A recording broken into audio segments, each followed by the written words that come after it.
হয়ে গেলে। আরে উর্মি, বোন আমার। ভাইয়া তুমি? কি ব্যাপার সৈকত? ও তোমাকে ভাইয়া বললো কেন? তুমি কাকে চিনো? ও ও তো আমার ধর্ম বোন। কি কি বললে তুমি?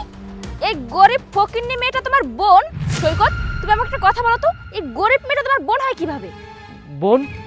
বোন তোর এই অবস্থা কেন? তুই এইখানে রাস্তাঘাটে কাজ করছিস? না না না, আমি তো নিজের চোখকে বিশ্বাস করতে পারছি না।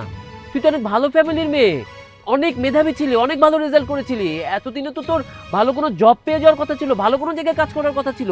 আর আজকে কিনা তুই মাটিতে কাজ করছিস কেন? কি হয়েছে? আসলে ভাইয়া, বাবা মারা গিয়েছে। কি? আঙ্কেল মারা গিয়েছে? আঙ্কেল বেঁচে নেই? কি বলছিস তুই? হ্যাঁ ভাইয়া, আসলে বাবা মারা যাওয়ার পরে ভাইয়া বিয়ে করে। আর ভাবি প্রচণ্ড খারাপ, আমার সঙ্গে অনেক খারাপ ব্যবহার করত। আমাকে দেখতেই পারতো না, আমার উপরে সবসময় অত্যাচার করত। কিন্তু আমি সব সময় মুখ বুজে সবটা মেনে নিতাম। কিন্তু তারপরেও ভাবি সব কিছুতে ক্ষান্ত হয়নি। ভাবি কি করেছে, একদিন ভাইয়ার পকেট থেকে টাকা চুরি করে সেই টাকা চুরির অপবাদ আমার ঘাড়ের উপরে চাপিয়ে দিয়েছে। আর ভাইয়াও সেটা বিশ্বাস করে আমাকে বাড়ি থেকে বের করে দিয়েছে। জানো ভাইয়া, তারপরে আমি আর ফর্ম ফিল আপ করতে পারিনি, আর পরীক্ষাটাও দেওয়া হয়নি। কি বলছিস তুই? এসব ঘটনা তো আমাকে তুই কিছুই বলিসনি। কি যে বলো তুমি, তোমাকে আর কি বলবো। আমার আপনজনেরাই আমার থেকে মুখ ফিরিয়ে নিয়েছে। আর তাছাড়া তোমার নাম্বারও তো আমার কাছে নেই, আর তোমার আগের নাম্বারও তো বন্ধ। এই জন্য তোমার সঙ্গে আমি কোনো যোগাযোগ করতে পারিনি। তুই আমার আপন বোন না হয়েও আমার জন্য যা করেছিস সেটাকে আমি কখনো ভুলতে পারবো রে? আচ্ছা ওসব কথা বাদ দে। এই যে দেখ, ও তোর ভাবি, আমার স্ত্রী। আমার ভাবি? ভাবি আমার কাছে আসার চেষ্টাও করবি না। তুই আমার বোন না, তুই সৈকতের বোন। সৈকতের কাছে যা, ওকে জড়াই ধর। সি সি সি সি সি, কি নোংরা পোশাক পরে আসছে আমাকে জড়িয়ে ধরবে। Just shut up! একদম কথা বলবে না। তুমি জানো আমার আজকে এই যে এত কিছু দেখতে পাচ্ছ না, এত প্রভাব প্রতিপত্তি, সবকিছু এই মেয়েটার জন্য, এই মেয়েটার জন্য।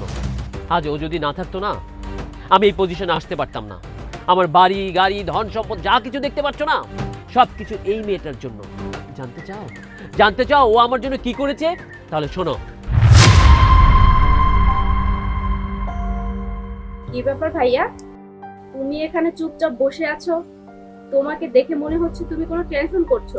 কি হয়েছে বলো তো? কি আর বলবো তোকে, মনটা খুব খারাপ।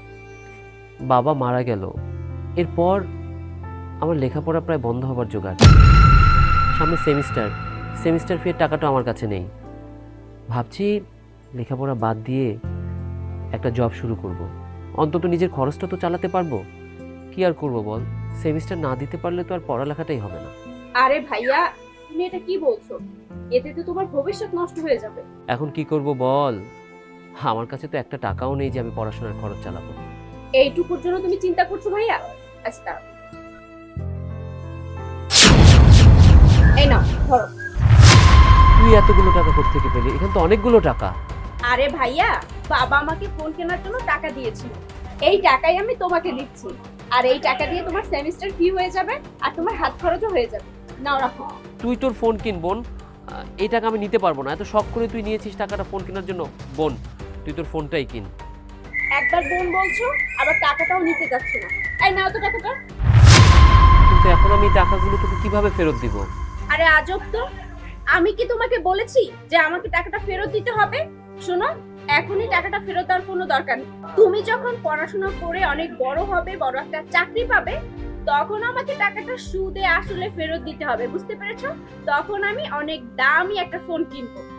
এখনো বসে আছে, এই যাও তো যাও, তাড়াতাড়ি সেমিস্টার ফিটা দিয়ে আসো, তা নাহলে তো পরীক্ষা দিতে পারবে না। হ্যাঁ তুই ঠিকই বলেছিস, আমি তাড়াতাড়ি সেমিস্টার ফিটা দিয়ে আসি রে। আমার যখন সাহায্যের প্রয়োজন হয়েছে, আমার যখন টাকার প্রয়োজন হয়েছে, তখন এই মেয়েটা আমাকে সাহায্য করেছে, আমাকে টাকা দিয়েছে বারবার। আমার যখন যে কোনো সাহায্য ও করেছে। আজকে আমার বাড়ি গাড়ি যত কিছু দেখতে পাচ্ছ না, ওর কারণে হয়েছে।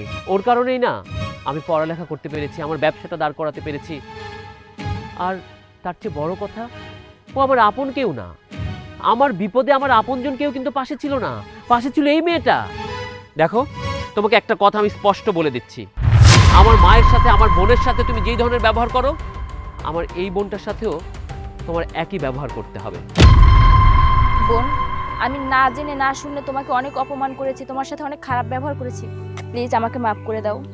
আরে না না ভাবি, মাপ চাইতে হবে না, আমি কিছু মনে করিনি। আচ্ছা শোন, আজকে থেকে তোর আর এই কাজ করতে হবে না, তুই এক্ষুনি আমার সাথে যাবি, আমার বাসায় যাবি, বাকিটা আমরা বাসায় গিয়ে কথা বলবো। চল আচ্ছা ঠিক আছে, চলো। চল।